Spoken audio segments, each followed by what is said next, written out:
voulons encore apprendre à, Seigneur, à te ressembler, à comprendre ta parole, à connaître ta parole. Saint-Esprit, parle à notre cœur.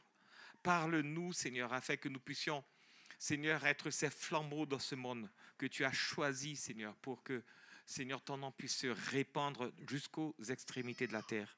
Dans le nom de Jésus, Amen. Amen.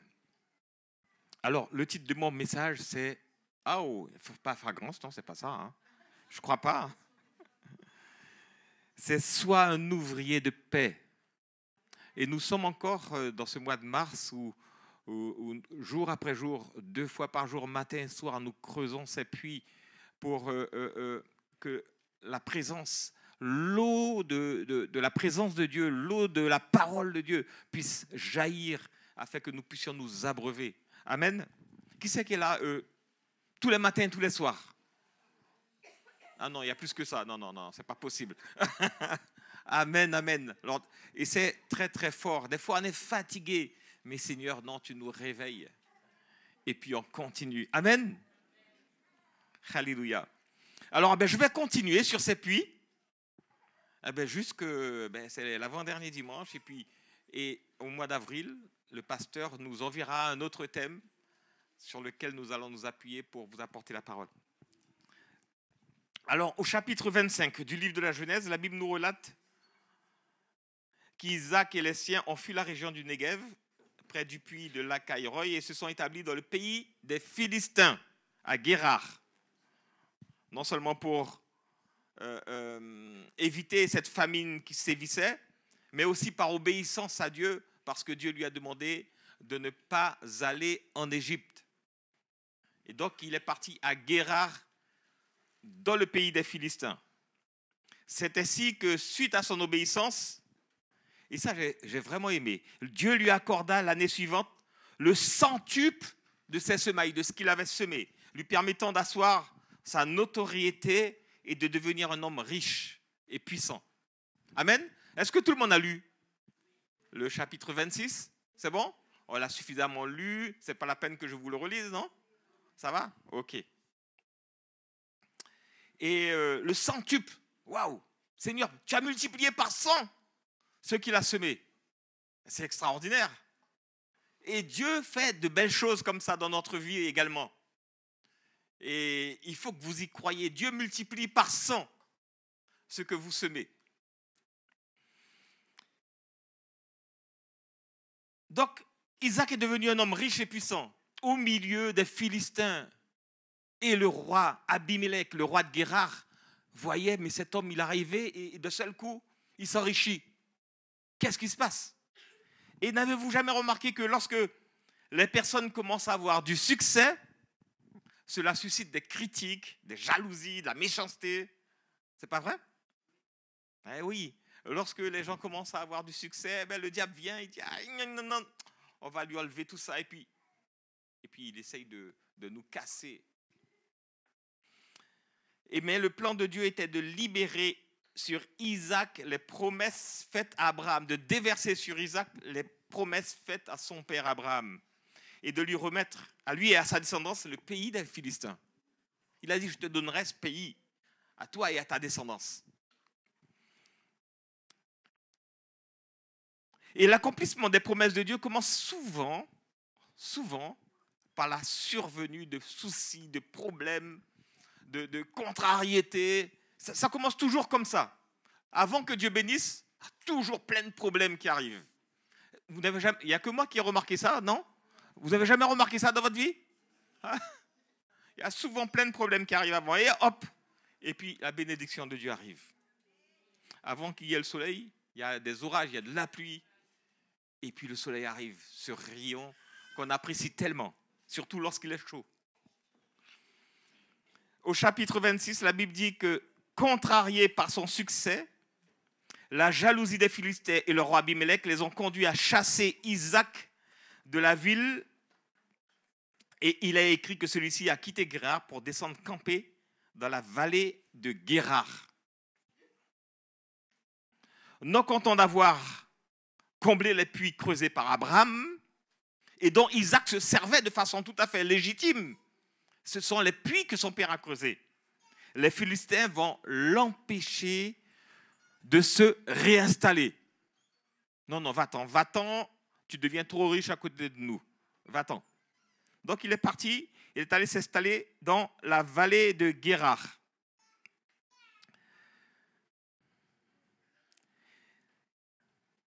Dans cette vallée, aux abords du camp où il s'était établi, les bergers d'Isaac creusèrent un autre puits dans lequel l'eau a jailli. Mais la Bible nous dit que les bergers de Guérar se sont disputés avec les bergers d'Isaac et ont revendiqué ce puits en disant que celui-ci leur appartenait. Moi, j'ai vu quelques photos des puits dans la région du Negev. Les puits sont faits avec des pierres posées l'une après l'autre. Et ça a été, comment dirais-je, assemblé avec une espèce d'argile. Mais les puits hyper profonds, tellement profonds. Donc il y a du travail. En plus, je voulais envoyer une image que j'ai oublié d'envoyer. Je vais quand même envoyer cette image qui est importante à mon avis. Et juste 2 secondes. Voilà. Au moins celle-ci. Est-ce que la technique peut le passer tout à l'heure? Je l'envoie à Christian peut-être. Voilà, c'est fait. Certaines disputes conduisent à un accord, n'est-ce pas? Ils se sont disputés. Certaines disputes conduisent à un accord. Mais les Philistins ne veulent pas d'accord. Ils ne veulent pas de convention avec eux, ils ne veulent pas d'accord. Ils veulent que le petit peuple hébreu conduit par Isaac disparaisse. Ils ne veulent plus les voir. Aujourd'hui encore, le pays des Philistins, en tous les cas ceux qui en restent, c'est la bande de Gaza, cherche encore avec l'aide des pays du Maghreb à éliminer le tout petit pays d'Israël par tous les moyens. Le pays que le peuple de Dieu a permis qu'il prospère. Tout petit, au milieu de tout un ensemble de pays. Mais c'est incroyable. Des fois, je me dis, mais je ne comprends pas. Ils ont des milliers de kilomètres carrés, mais c'est ce petit pays-là, ils veulent les éliminer. Je ne comprends pas. La semaine dernière, pendant la prédication de pasteur Vanessa, Dieu m'a montré comment les bergers de Guérar se sont appropriés et ont utilisé les puits que les bergers d'Isaac ont creusés à la sueur de leur front, alors qu'ils n'ont apporté aucune pierre à l'édifice. Aucune pierre. Ils se sont appropriés. Il m'a montré que dans son peuple, quelques membres de son peuple se comportaient pareillement à ces bergers philistins. Je bénis Dieu pour notre Église, ainsi que tous ceux qui, d'une manière ou d'une autre, sont à l'œuvre pour aider à la multiplication de son peuple en apportant chacun une pierre à la construction du temple. Franchement, je vous bénis de tout mon être, de tout mon cœur. Malheureusement, beaucoup de convertis recherchent la facilité et la bénédiction et veulent profiter du travail qu'ont réalisé ceux qui sont passés avant eux. Ils veulent arriver dans une magnifique méga church remplie de projecteurs d'ambiance avec une superbe scène et un groupe de louanges au top. Je m'explique, arriver dans une église déjà établie, structurée et propriétaire de ses murs est beaucoup plus facile que d'œuvrer à son édification, à sa structuration et à sa construction. Dieu ne nous appelle pas à profiter du travail des autres et à venir nous asseoir dans des fauteuils bien confortables pour recevoir ses bénédictions. Il ne nous appelle pas à ça. Ces places sont surtout réservées pour accueillir des perdus, non pas pour ceux qui fuient la mission que Dieu leur a demandée, à l'image de Jonas, qui a fui pour échapper aux directives que Dieu lui avait données. Le Seigneur appelle son peuple à s'établir et à se multiplier, puis pour certains à être envoyés, afin de recommencer aux extrémités de la terre, vers ceux qui ne le connaissent pas encore, non pas dans une autre famille de Dieu, déjà établie, mais vers des inconvertis, pour y établir une autre bergerie locale, pour nourrir, consolider le nouveau peuple de Dieu. C'est à cela qu'il nous appelle. L'escalier du succès possède 4 étapes. Le gagner, le consolider, faire des disciples et ensuite envoyer. Ceux qui sont affermis dans la parole de Dieu, ceux qui ont déjà fait Cap Destinée niveau 3, je vous encourage à continuer à vous affermir. Peut-être que le Seigneur voudra vous envoyer quelque part. Je n'en sais rien. Mais nous sommes appelés à continuer à répandre la parole de Dieu ailleurs, vers ceux qui ne connaissent pas. Je regarde, l'apôtre Paul a voulu aller, je ne sais plus où il voulait aller, mais Dieu lui a envoyé en Macédoine pour un petit peuple qui attendait, en Macédoine, alors que ce n'était pas du tout sa direction. Alléluia. Alors, souvent, on dit, ah ouais, je préfère aller, je vais retourner là-bas, il fait meilleur, il fait plus chaud, on est plus confortable, et puis on n'a pas envie de cette vie, de ce froid, on veut retourner là-bas, on veut... Non. Dieu, si vous écoutez la voix de Dieu, il va vous emmener là où lui, il a préparé un plan magnifique pour vous. Ne cherchez pas le confort ou bien ne laissez pas votre raisonnement prendre le dessus, mais attendez-vous aux directives de Dieu pour votre vie. Alléluia. Pour revenir à notre Isaac, il est étonnant quand même de constater qu'il va tout simplement se contenter de surnommer ce nouveau puits Essek, qui signifie dispute. Puis, il ne va pas chercher à revendiquer ce puits, il va lever le camp. Allez les gars, on y va. Ils ont dit que le puits leur appartenait, mais non, le puits, mais c'est nous qui l'avons construit, c'est nous qui l'avons creusé. C'est pas grave, on lève le camp, on leur laisse le puits et on va plus loin. Il a tourné le dos au berger de Guérard sans chercher à se faire justice lui-même. Comment auriez-vous réagi?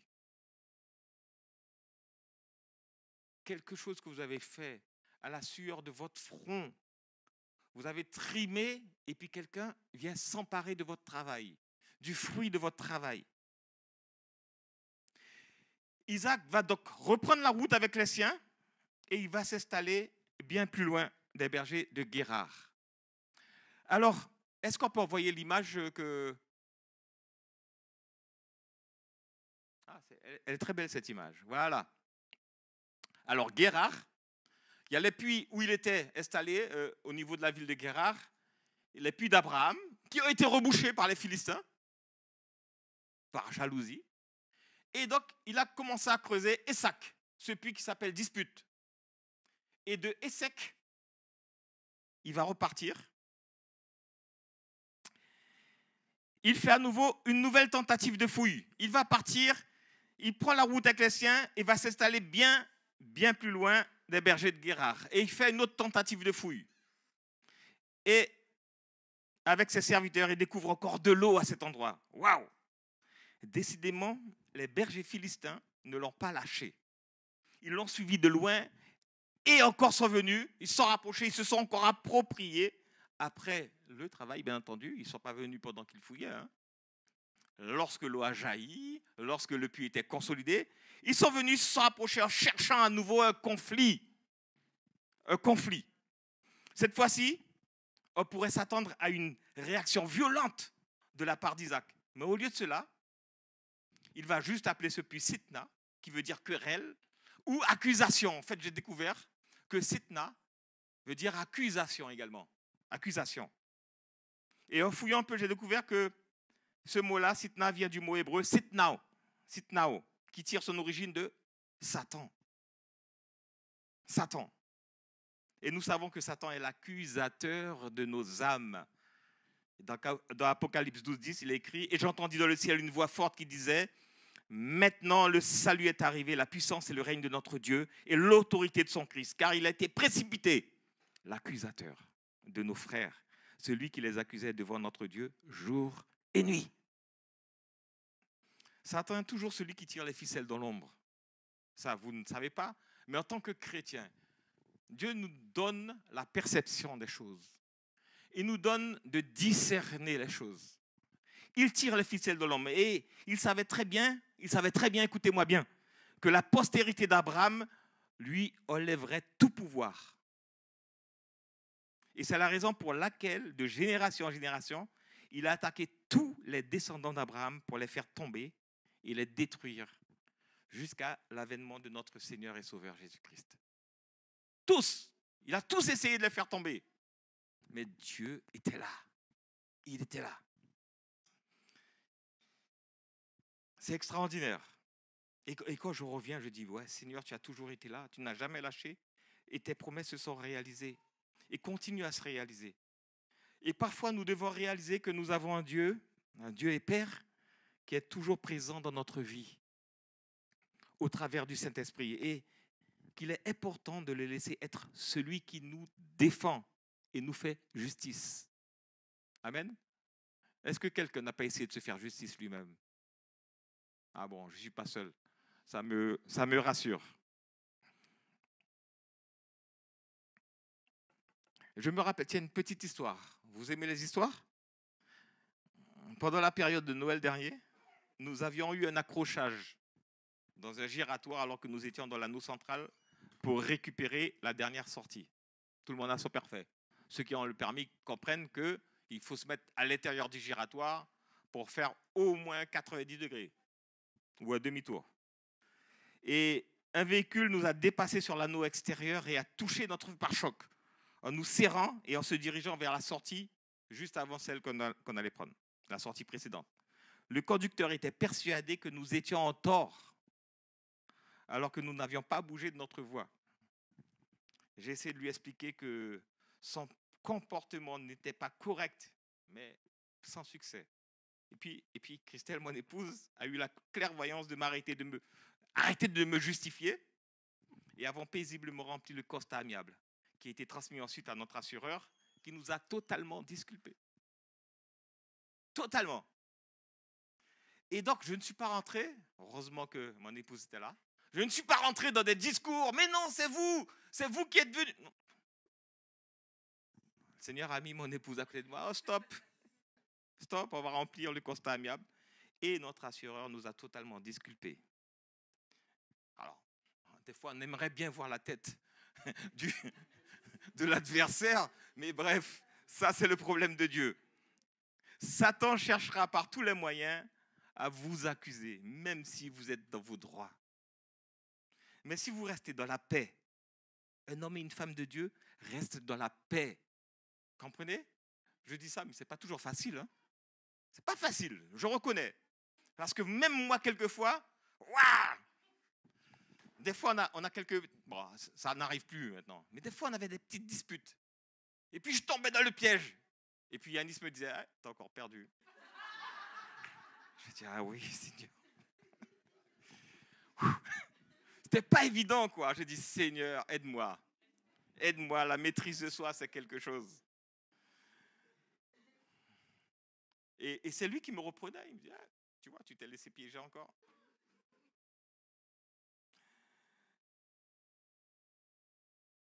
C'est la justice de Dieu qui interviendra. Si vous restez dans la paix, Dieu est là, sa justice interviendra pour vous. Isaac est un homme de paix, car après avoir appelé ce nouveau puits Sitna, accusation, il a encore levé le camp et a fait cette fois-ci plusieurs kilomètres. On peut remettre l'image? Il a fait plusieurs kilomètres. De Sitna, il a dit, là, c'est bon, on va s'éloigner d'eux. Il est arrivé à ce puits-là, qu'il a creusé, qu'on a appelé Rehoboth. Je n'ai pas besoin de vous lire la partie. Vous savez ce que c'est que Rehoboth? C'est être mis au large. Et il a déclaré que le Seigneur nous a mis au large et que c'est à partir de maintenant que nous prospérerons. Et au verset 22, ouais, il creuse un autre puits pour lequel on ne chercha pas querelle. Lorsque nous sommes attentifs à ce que Dieu attend de nous, je vous assure, frères et sœurs, que la bénédiction arrive sûrement. Elle arrive. Elle arrive. par 3 fois. 3 fois, il a eu quand même du courage. 3 fois, Isaac a été chassé. Première fois à ville de Guérard. Deuxième fois, il a été chassé au niveau de Ézek, le puits Ézek. Troisième fois au niveau de Sitna. Et il a continué. Il a persévéré sans rien dire. Il pouvait, il était puissant, il avait un bon nombre de serviteurs. Il aurait pu faire la guerre, il aurait pu détruire. Non, il a tourné le dos. Un homme de paix. On aurait pu lui dire, mais tu es ridicule, tu aurais pu faire quelque chose. Non, c'est Dieu qui lui fait justice. C'est Dieu qui lui fait justice. Jésus aussi a été tenté. Il a été tenté 3 fois dans le désert pendant son jeûne de 40 jours. Vous vous souvenez? Et il n'a pas revendiqué son statut d'égal à Dieu. Il s'est simplement contenté de se défendre avec la parole de Dieu. Amen. Il n'a pas cherché 3 fois. Et cette attitude de paix attire la présence et la grâce de Dieu dans notre vie. Lorsque vous avez une attitude de paix, vous attirez la présence de Dieu dans votre vie. Vous voulez que je vous donne un autre témoignage? J'ai un autre témoignage à vous donner. C'est encore, je crois que j'avais déjà commencé à le raconter. Enfin bref, pour ceux qui n'étaient pas là, je vais vous raconter ce que j'ai subi dans mon travail jusqu'à la fin de l'année 2022.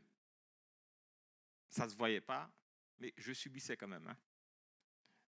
Je rouspétais, je grommelais dans mon coin, mais dans mon précédent poste, alors que ma hiérarchie me proposait la responsabilité d'un service d'environ 34 personnes, je n'ai jamais accepté parce que j'avais côtoyé le personnel depuis des années, depuis très longtemps, et je savais que j'aurais été confronté à d'énormes problèmes. Je les connaissais, d'énormes difficultés. Je suis simplement resté adjoint, et après avoir pris ces marques, et puis le nouveau chef est arrivé, hein, je suis resté adjoint au chef de centre sans porter directement toute la responsabilité sur moi. La responsabilité du chef de centre. Lorsque le nouveau chef de centre est arrivé, et après avoir pris ses marques 2 ou 3 ans après, cette personne est devenue très désagréable et très sournoise. Je vais vous donner un exemple. Je suis certain que l'un d'entre vous serait fâché. Par exemple, nos horaires de travail, c'était de 8h à 17h avec une pause méridienne à midi, entre 12 et 13. Il m'appelait sur le poste fixe le matin à 8h05. Alors que toute la journée, il m'appelait sur le portable. Je ne comprenais pas. Enfin, je ne comprenais pas. Je faisais semblant de ne pas comprendre. Il m'appelait sur le poste fixe du bureau pour me donner des instructions qui n'avaient même pas lieu d'être. Ou s'il était en déplacement, il m'appelait le soir vers 16h55.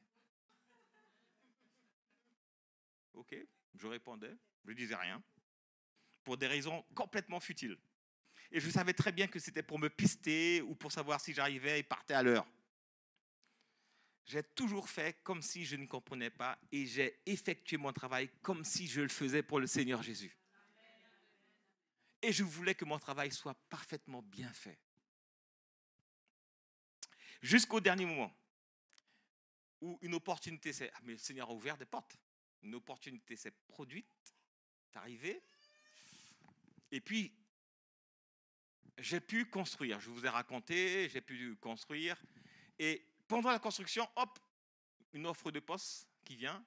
C'est responsable d'un poste dans l'Essonne, là où je construisais.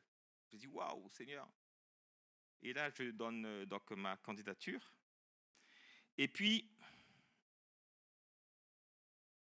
donc, on a tellement entendu parler de moi, on savait comment je travaillais. Et je crois que toute la région de Paris me connaît. Moi, je ne connais pas tout le monde. Mais j'ai cet entretien. On me dit, c'est même pas la peine de faire un CV. On a déjà entendu parler de toi. C'est pour ça, laissez de bonnes traces derrière vous, frères et sœurs. On a déjà entendu parler de toi. Il n'y a pas de problème. Il n'y a aucun souci. Donc, le poste, il est à toi. Et donc, au moment de ma mutation, c'était donc une mutation au 1er février. Au 1er février 2023. Et donc, je suis allé voir le poste, tout ça. Et puis, jusqu'au dernier moment, avant ma mutation, il essaie de me harceler. En fait, j'avais été, et quand je suis revenu, il me dit, alors ça se passait comment? Quand est-ce que tu prends ton poste? Je lui dis, après, c'est au mois de février. Il me dit, ah non, je ne suis pas d'accord, il y a des choses à finir, il y a des trucs. Moi, je veux que tu partes au mois de mars. Je n'ai pas répondu. Et mon chef, mon supérieur, mon futur supérieur, m'a demandé, au fait, tu ne peux pas venir un mois avant? Je lui dis, mais alléluia, oui. En fait, au lieu d'être muté en février, j'étais muté le 1er janvier. Et il a fait la tête, mais je n'ai rien dit. Il a dit, écoute, moi, on m'a demandé de venir avant, donc je suis parti avant. Le Seigneur est tellement bon, vous ne pouvez pas vous imaginer. Et aujourd'hui,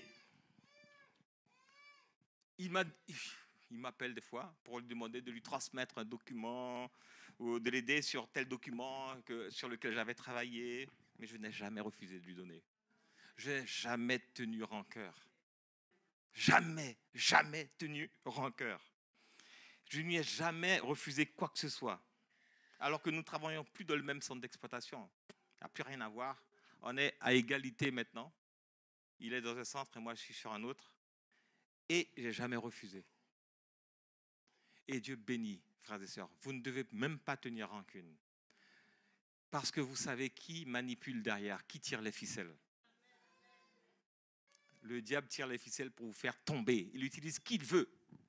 Alléluia. Dieu s'est montré tellement bon à mon égard. Il m'a accordé tellement de bénédictions et de faveurs que je voudrais vous encourager à être ces hommes et ces femmes de paix qui ne cherchent pas de querelle ni de discorde pour se faire justice, mais qui laissent Dieu intervenir dans les moments de difficulté. Laissez Dieu faire. Arrêtez de vous défendre. Lorsque vous marchez la tête haute, vous n'avez aucune accusation dans votre cœur. Vous n'avez rien fait pour être accusé. L'apôtre Pierre chantait en prison. Il louait le Seigneur parce qu'ils étaient contents d'être raillés, d'être violentés pour la gloire de Jésus, pour le nom de Jésus. Dans Éphésiens 6,12, il est écrit « Car nous n'avons pas lutté contre la chair et le sang, mais contre les dominations, contre les autorités, contre les princes de ce monde de ténèbres, contre les esprits méchants dans les lieux célestes. » N'oubliez jamais, au grand jamais, que derrière chaque inconverti se cache une puissance, un esprit méchant qui essaiera de vous faire tomber. D'ailleurs, c'est ce que le diable il veut. Il veut que les chrétiens, ceux qui adorent Dieu, ceux qui servent Dieu, puissent tomber. Ne vous laissez pas faire. Priez. Il nous faut simplement prier, remercier le Seigneur pour son intervention et commencer une guerre spirituelle contre les esprits méchants. Et vous voyez des changements qui apparaissent. Amen. Alors c'est à partir du 3e puits creusé, appelé Rehoboth, qu'Isaac a commencé à se multiplier. Parce que le mot prospérité en hébreu, para, ne signifie pas seulement acquérir de la puissance, de l'argent, mais il signifie également être fécond, montrer de la fertilité, se multiplier, porter du fruit, être fructueux. Amen. C'est ce que nous serons. C'est ce que nous sommes. Pardon. Lorsque vous êtes fructueux et que vous portez du fruit, vous vous enrichissez de surcroît. Vous avez entendu ce que je dis? Lorsque vous portez du fruit et lorsque vous êtes fructueux, vous vous enrichissez de surcroît. Cherchez premièrement le royaume et la justice de Dieu. Matthieu 6, 33. Et toutes choses vous seront données par-dessus tout. Alléluia. Après avoir creusé le puits appelé Rehoboth, Isaac ne s'est pas contenté de ce seul puits. Il a continué à s'élargir, à élargir sa tente, les cordages de sa tente, à s'étaler jusqu'à un endroit appelé Beersheba. Waouh! Vous avez vu comment il s'est étalé? C'est quand même extraordinaire. Il s'est étalé. Où il bâtit un autel, nous dit la parole, pour y invoquer son Dieu. Lorsque Dieu commence à vous bénir, à vous enrichir, qu'est-ce que vous faites? Vous dites, alléluia Seigneur, maintenant je vais commencer à vivre. Alléluia. Allez, on va commencer à dépenser. Puis Seigneur, mets-toi à côté pour le moment. Je n'ai plus besoin de toi pour le moment. On verra après. Et puis on fait ce qu'on veut. Non. Isaac a évoqué, il a bâti un autel. Il a évoqué le nom de l'Éternel. Il a adoré. Il a cherché sa direction. La richesse et la prospérité n'ont jamais détourné le cœur d'Isaac vis-à-vis de Dieu. Il savait que sa vie dépendait de l'Éternel. Et il n'a jamais cessé d'avoir cette communion avec lui. Jamais.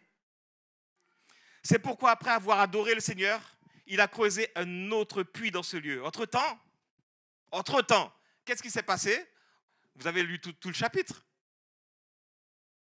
Abimelech, de peur d'être attaqué par Isaac, par vengeance, parce qu'il n'est pas serein en fait. Il voit que ce peuple est en train de prendre de la puissance. Le diable revient tout le temps. Hein. Il est malin, il revient. Et à cause de tout le mal qu'il lui avait fait subir, il a pris les devants pour faire alliance avec Isaac, en lui demandant de ne pas lui faire de mal, de faire alliance avec lui. Tu te souviens comment on t'a fait du bien quand tu étais avec nous, hein? Mais finalement, il aurait pu dire, ouais, mais vous ne m'avez pas fait que du bien finalement. Hein? Hein? Vous m'avez chassé, hein? 3 fois vous m'avez chassé. Ouais, tu te souviens? Alors, fais alliance avec nous. Mais loin de lui faire du mal, Isaac a fait préparer un grand festin en son honneur. En récompense à son comportement, Dieu le bénit à nouveau, lui permettant d'obtenir de l'eau dans ce nouveau puits appelé Shibéa, qui veut dire serment. Shibéa. C'est pour cela, la Bible nous dira qu'on appelait ce lieu Beer-Sheva. Amen. Dans Romains 12, 18 à 21, il est écrit, écoutez bien, chapitre 12, 18 à 21, autant que possible et dans la mesure où cela dépend de vous, vivez en paix avec tous les hommes. Mes amis, ne vous vengez pas vous-même, mais laissez agir la colère de Dieu. Car il est écrit, c'est à moi qu'il appartient de faire justice. C'est à moi qui rendrai à chacun son dû. Mais voici votre part. Si ton ennemi a faim, donne-lui à manger. C'est difficile? Je n'ai pas entendu de amen là. Si ton ami a faim, donne-lui à manger. S'il a soif, donne-lui à boire. Par là, ce sera comme si tu lui mettais des charbons ardents sur la tête. Ne te laisse pas vaincre par le mal, mais au contraire, sois vainqueur du mal par le bien. Amen. Dans le psaume 34 au verset 15, il est écrit « Détourne-toi du mal et fais ce qui est bien. Cherche la paix avec ténacité. » Et dans Proverbe 16, verset 7, il est écrit « Quand l'Éternel approuve les voies d'un homme, il dispose favorablement à son égard même ses ennemis. » Alléluia. Je voudrais vous donner également une autre clé, frères et sœurs, pour obtenir la présence, la faveur et la bénédiction de Dieu dans votre vie.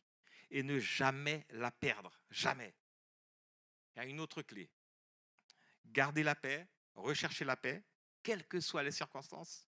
Ce n'est pas toujours simple, mais Dieu va vous interpeller. Des fois, vous bouillez assez. Vous écoutez et puis on fait appel à Dieu. On fait appel au Saint-Esprit. Alors, je vais lire un passage de la parole de Dieu dans 1 Chronique 29, 1 à 5. Il est écrit. Alors là, ça m'a vraiment, vraiment interpellé. Puis le roi David dit à toute l'assemblée, là c'est juste avant que son fils Salomon ne puisse, prendre la royauté, quoi. Il dit à toute l'assemblée, mon fils Salomon, le seul que Dieu ait choisi est jeune et inexpérimenté, alors que l'ouvrage est immense, car ce n'est pas pour un homme qu'il s'agit de construire un palais, mais bien pour l'Éternel, Dieu. Quant à moi, j'ai consacré tous mes efforts à préparer pour le temple de mon Dieu, de l'or, de l'argent, du bronze, du fer et du bois, pour tout ce qui est à fabriquer avec ces divers matériaux. J'ai préparé aussi des pierres d'onyx et des pierres à enchâsser, des pierres brillantes et de diverses couleurs, toutes sortes de pierres précieuses et des blocs de marbre blanc en abondance. De plus, par amour pour le temple de Dieu, je donne personnellement pour sa construction des biens précieux en or et en argent que je possède personnellement. Pardon, je l'ai dit avant, mais c'est écrit après. En plus de tout ce que j'ai préparé pour le sanctuaire, il y a dans mes réserves, écoutez bien, 100 tonnes. Alors ça, c'est la Bible du semeur. Peut-être que Louis II parlera de monnaie, mais la Bible du semeur a fait la comparaison avec l'argent d'aujourd'hui. 100 tonnes d'or pur, d'ophir, 100 tonnes. Et 250 tonnes d'argent affiné pour recouvrir les parois des bâtiments. Cet or et cet argent sont destinés à la confection de tout ce qui doit être en or et en argent, ainsi qu'à tous les travaux que les artisans auront à exécuter. Et il dira au peuple après, à présent, qui d'entre vous est prêt à donner volontairement et de façon généreuse pour l'Éternel? J'ai essayé de connaître, alors je vais vous dire après pourquoi je vous dis tout ça. J'ai essayé de connaître la valeur de seulement 100 tonnes d'or.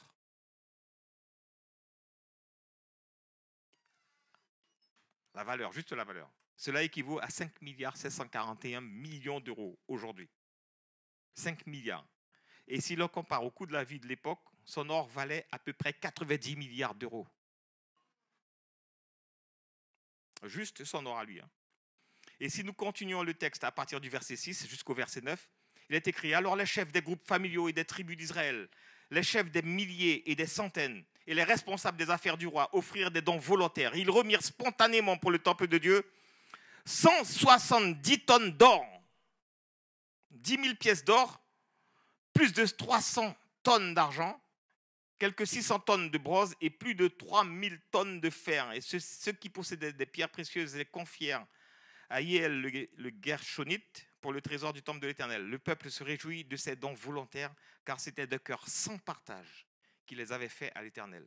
Le roi David en éprouva lui aussi une très grande joie.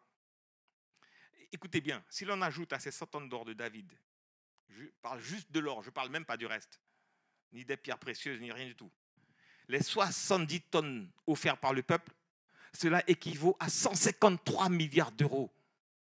Waouh! Pour le top, 153 milliards! Je ne sais pas si vous vous rendez compte. Ouf! Ça dépasse tout entendement.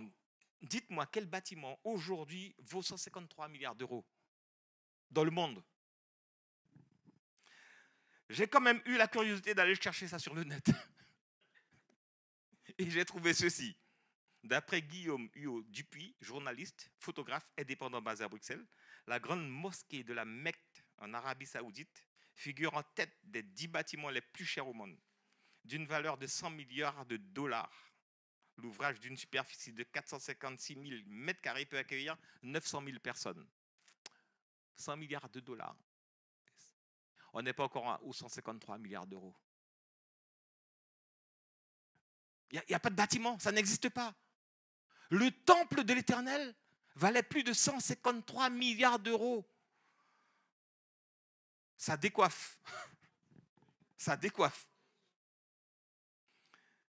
Je conclus donc que depuis le temps de Salomon, aucun bâtiment au monde n'a eu la valeur du temple de Dieu construit par Salomon. Aucun. Si quelqu'un connaît, dites-le moi parce que vous allez enrichir ma culture. Aucun bâtiment au monde. Vous verrez ensuite, dans le deuxième livre des Chroniques, que lorsque Salomon a commencé à régner en tant que roi, il offrit à Dieu un sacrifice aussi extravagant que son père David en offrait à Dieu. Si vous regardez, vous allez voir que David a offert plus de 3000 holocaustes en un seul sacrifice. Il offrit 1000 holocaustes en allant adorer Dieu devant la tente d'assignation. 1000, déjà 1000 bêtes. C'est aussitôt la nuit suivante que Dieu lui demanda ce qu'il désirait avoir. Vous vous rappelez? Après avoir offert, Dieu lui dit: mais qu'est-ce que tu veux que je fasse pour toi? Qu'est-ce que tu veux? Et je te donnerai ce que tu me demanderas. Et vous connaissez la suite, puisque Salomon a demandé à Dieu de pouvoir diriger son peuple avec sagesse. Cela a été tellement agréable à Dieu qu'il lui a accordé, en plus de la sagesse, une richesse comme il n'y en a jamais eu jusqu'à ce jour. Mes amis, j'ai toujours été très généreux. Et le Seigneur a toujours pourvu à tous mes besoins. il a toujours pourvu à tous mes besoins. Si vous êtes généreux, ça veut dire que vous comptez sur Dieu. Amen. Ça veut dire que votre foi a fait un bond en avant. Si vous êtes généreux avec les affaires de Dieu, Dieu ne vous oubliera jamais. Vous voyez, les Israélites ont donné de bon cœur, vraiment de bon cœur, sachant qu'ils seraient bénis par l'Éternel. Si vous le faites, ne cherchez pas. Notre raisonnement humain nous détruit en fait. Parce que je dis, mais si je donne ça, mais j'aurai rien d'autre. Et le Seigneur m'a prouvé à chaque fois que j'ai donné. Elle parlait, tiens, Christelle a parlé du pack de 700 €. C'est Leïla qui m'a appelé. J'étais à l'extérieur pendant la convention. Oui, on appelle le pasteur Rico. Je dis, pourquoi? Qu'est-ce qu'il y a? Et puis je vais devant. Et puis elle me dit, mais c'est pour le pacte. Je dis, le pacte, quel pacte? Mais combien? 700 €. Je dis, waouh, 700 €. Qui donne qui? Mais toi. Je dis, Seigneur, si c'est toi qui me le demandes. Et j'ai donné les 700 €. Ça ne m'a jamais empêché d'avoir quoi que ce soit d'autre. Je vous assure, sans réfléchir. Je dis, Seigneur, prends. Tu t'en souviens, Léa? C'était extraordinaire. Si vous lui faites confiance en toutes circonstances, même lorsque vous sentez que quelque chose qui vous appartient est en train de vous échapper de façon injuste, alors laissez Dieu s'en occuper lui-même. Il le fera bien, bien, bien mieux que vous. Alléluia. Il vous suffit de prier, de combattre les puissances méchantes qui veulent vous voir tomber par terre, qui veulent vous voir tomber dans la colère, qui veulent vous voir tomber dans la vengeance, parce qu'il sait que tout ceci n'est pas agréable à Dieu. Amen. Voilà ce que je voulais vous partager. Vous allez dire, mais pasteur, je trouve que c'est facile d'être comme ça, un homme de paix. Ouais, eh bien, ça m'a pris du temps et peut-être que ça n'a même pas encore terminé avec moi. Peut-être qu'il n'a même pas encore terminé. Quand vous croyez que le Seigneur vous a complètement transformé, il dit non, c'est pas fini, regarde, boum. Je dis Seigneur, mais quand ça va finir? Soyez des hommes, des femmes de paix, des ouvriers de paix dans la moisson de Dieu. Et je vous garantis, si ça ne marche pas, venez me voir. Je vous garantis que le Seigneur vous bénira au-delà de ce que vous pensez, de ce que vous imaginez. Amen. Alléluia. Je voudrais prier pour vous. Est-ce qu'on peut se lever? Et on va prier que le Seigneur nous accorde vraiment un fruit de l'esprit qui est tellement important. C'est la maîtrise de soi. La maîtrise de soi. Difficile d'être maître de soi lorsque vous voyez des injustices devant vous. Compliqué. Mais l'Esprit de Dieu est là avec vous. Et vous n'êtes pas seul. Vous n'êtes pas seul. Juste, Saint-Esprit, aide-moi. Et vous allez voir que vous respirez un bon coup et puis vous attendez que l'orage passe. Et puis vous êtes content, heureux d'avoir pu supporter. Alléluia. Et puis après, vous attendez à une grâce de Dieu. Seigneur, nous sommes devant toi et j'ai partagé, Seigneur, ce message que tu as placé sur mon cœur.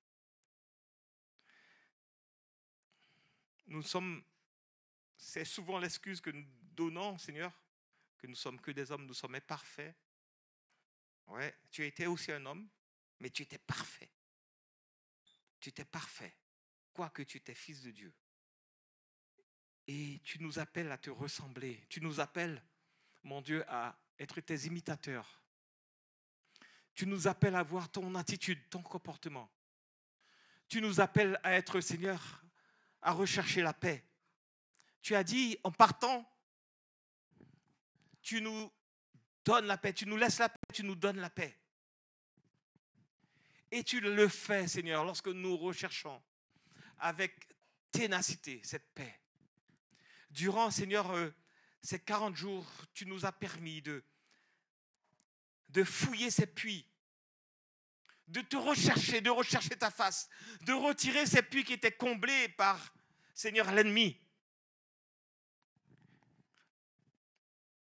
Nous avons déblayé. Et même les choses, Seigneur, que nous avons cachées au plus profond de notre cœur, que nous avons recouvertes par la poussière et que nous ne voulions plus déterrer, Seigneur, tu as permis que ces choses soient remises à la lumière, être déterrées pour inonder nos cœurs, inonder nos vies, Seigneur, pour nous libérer de toutes ces choses qui nous piègent et qui nous rendent la vie difficile. Seigneur, merci encore de ce que tu nous aides à rester, Seigneur, à avoir cette paix, à garder cette paix. Le monde pourrait se moquer de nous parce que nous n'avons pas réagi à des attaques de l'ennemi. Nous n'avons pas réagi, en tout cas physiquement, parce que nous savons que nous pouvons combattre la puissance des ténèbres. Mais nous le faisons, Seigneur, dans notre lieu secret, comme nous l'avons chanté. Nous combattons avec toi dans le lieu secret. Alors, Seigneur, découvre, Seigneur, nos cœurs. Enlève toute cette poussière, cette terre. Nous avons caché des choses au fond de nous-mêmes. Nous avons enfoui des choses pour qu'elles ne ressortent plus jamais. Nous avons voulu oublier, Seigneur. Mais tu permets qu'elles ressortent parce que nous fouillons au plus profond de notre cœur. Nous fouillons dans le puits de notre cœur, Seigneur, pour enlever toute scorie, toute aspérité qui nous garde captifs. Saint-Esprit, je te prie pour tous ceux qui sont devant toi, Seigneur, qui n'ont pas encore réussi à se libérer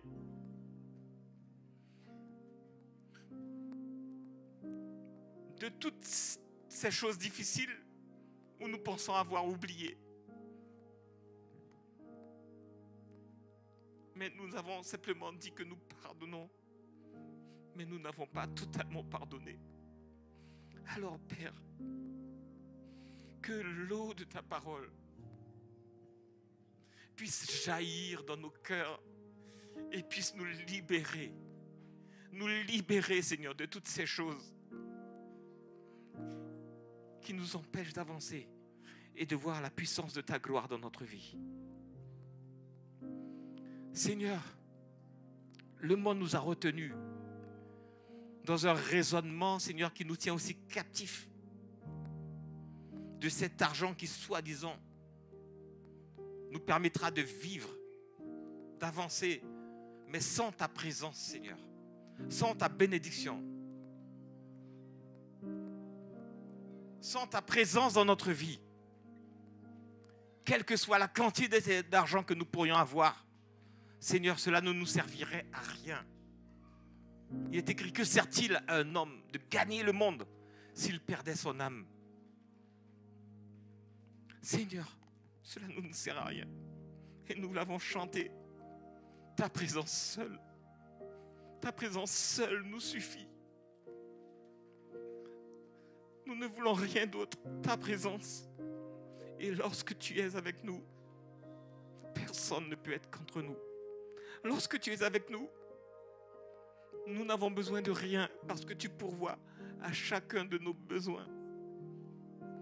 Lorsque tu es avec nous, Seigneur, notre cœur est en joie. Alors merci encore, Saint-Esprit, pour ta bonté, ta fidélité, ta présence. Merci, Seigneur. Si tu as du mal, vous qui êtes là, tu as du mal à avoir cette paix dans ton cœur. Tu as du mal à te comporter en homme de paix, femme de paix. Ce que Dieu a fait pour moi, il peut le faire pour toi. Si tu peux t'approcher et nous allons prier pour toi. Tu as du mal à garder cette maîtrise de soi. Tu ne peux pas t'empêcher de te mettre en colère. Approche-toi. N'aie pas peur. Nous sommes devant le Seigneur. L'Esprit de Dieu est là. Je peux sentir sa présence. N'aie pas peur. Approche-toi, je prierai pour toi. Il est tellement bon. Il est tellement bon. Seigneur, pour ceux qui ont eu du mal à s'avancer, Seigneur, je te prie. Seigneur, donne-leur d'expérimenter ta paix. Donne-leur d'expérimenter ton amour, ta présence, ta miséricorde dans leur vie. Donne-leur de voir, Seigneur, ta gloire se manifester dans leur vie. Parce que tu as obéi. Parce qu'ils ont obéi à tes commandements. Ils ont obéi, Seigneur, à ce que tu nous demandes. Étends ta main. Seigneur, je veux briser toute la puissance de l'ennemi qui agirait dans les vies maintenant, dans le nom de Jésus. Je brise leur activité dans le cœur de chaque chrétien ici présent. Et je proclame la puissance de Dieu sur vos vies. Je proclame la puissance d'amour sur votre vie. Que plus jamais vous soyez aveuglés par les activités de l'ennemi, mais que vous puissiez discerner ses pièges et ses agissements dans votre vie. Seigneur, je te remercie pour ta bonté encore. Je ne sais comment te remercier. Le seul mot que j'ai dans mon cœur, c'est merci. Merci. Merci. Merci pour mes frères et sœurs. Merci pour ton œuvre. Et merci pour ton amour. Dans le nom de Jésus. Amen. Est-ce qu'il y a quelqu'un qui veut donner sa vie au Seigneur? Est-ce qu'il y a une nouvelle personne qui n'a jamais fait ce pas, qui veut donner sa vie au Seigneur? Tout le monde connaît le Seigneur. Tout le monde a accepté Jésus-Christ dans son cœur. Alléluia. Amen. Merci Seigneur. Émilie. Alléluia. Émilie, c'est une bonne chose que tu fais. Et tu sais que tout le monde pourrait te donner des témoignages. Je ne croyais pas en Dieu. Et Dieu m'a interpellé. Il m'a rappelé au moment où tout allait bien dans ma vie. C'est quand même bizarre. Tout allait bien. Il m'a appelé. Et j'ai été suffoqué par son amour. Tu veux donner ta vie au Seigneur? Alléluia. Tu vas répéter après moi. Seigneur Jésus, je viens devant toi parce que je ne te connaissais pas. Aujourd'hui, je te donne ma vie. Je voudrais apprendre à te connaître. Pardonne mes fautes et mes péchés. Pardonne mes iniquités. J'étais loin de toi, mais tu m'as appelé à venir vers toi. Je te remercie de tout mon être. Et toi, le diable, je te chasse de ma vie. Je te chasse de mon cœur. J'appartiens aujourd'hui à celui qui a donné sa vie pour moi. Je suis maintenant fille de Dieu. Amen. Je vais prier pour toi. Est-ce que tu peux prier? Pasteur Delphine. Alléluia. Merci Seigneur pour ta fidélité. Que le Seigneur vous bénisse pleinement, richement, et que vous puissiez retenir ces quelques paroles que j'ai mises sur votre cœur. Amen. Oui.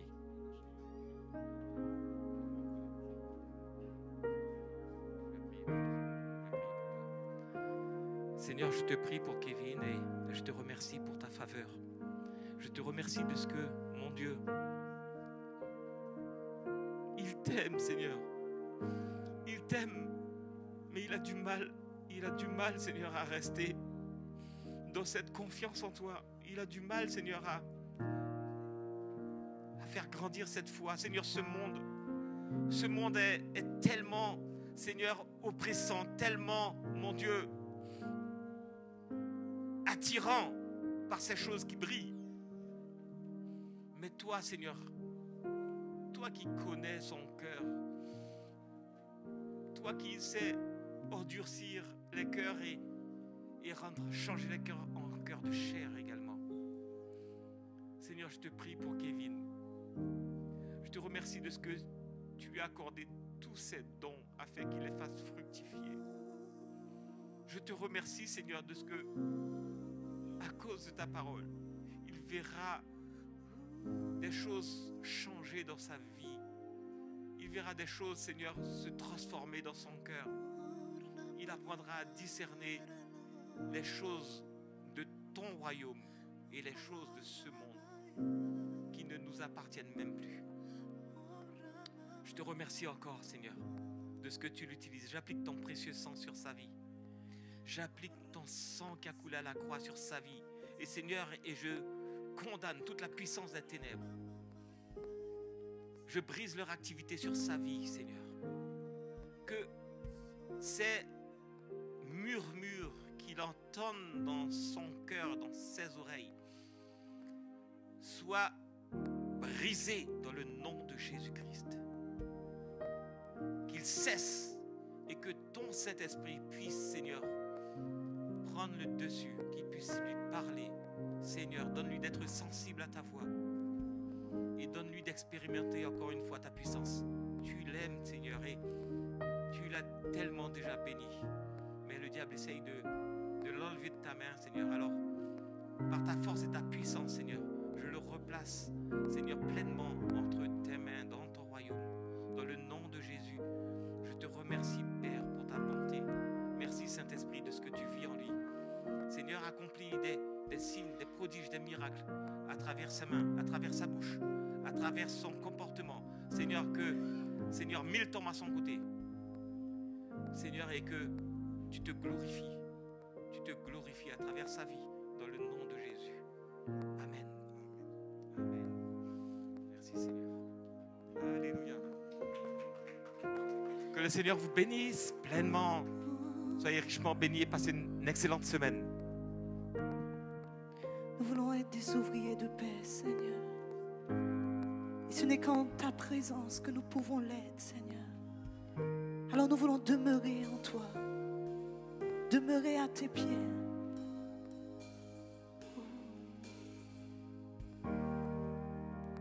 Je veux rencontrer mon bien-aimé. Où pourrais-je le trouver? Il m'a attendu, les bras grands ouverts. Il satisfera mon âme.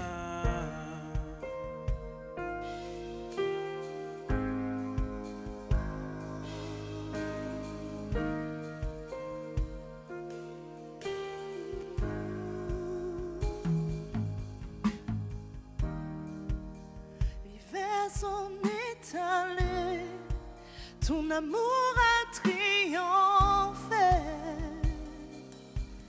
Revient le temps de chanter, et au son de ta voix, je me lèverai, et avec toi je courrai. Je t'aimerai jusqu'à la fin. Je me donne à toi seul. Je ne suis rien sans toi.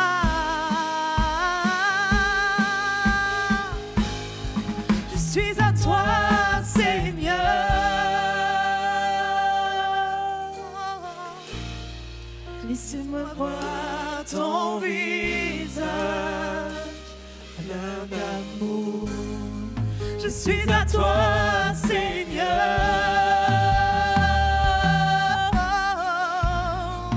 Rien que ton regard a captivé mon suis à toi, Seigneur.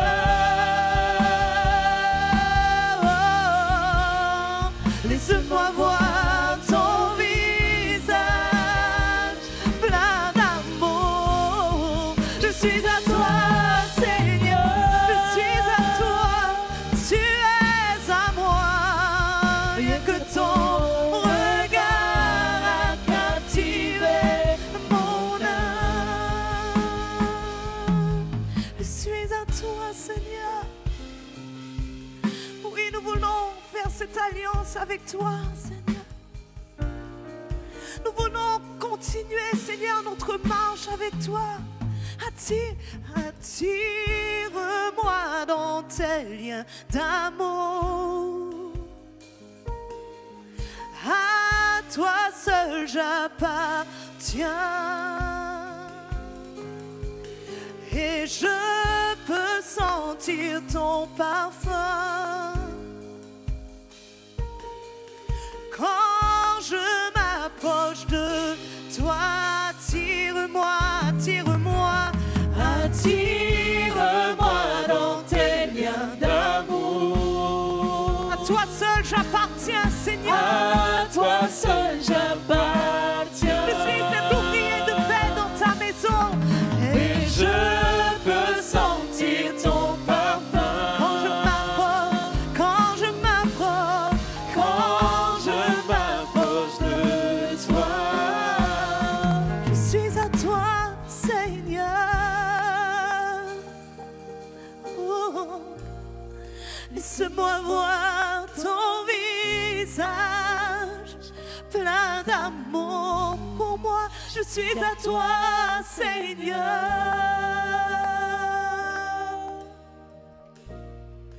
Rien que ton regard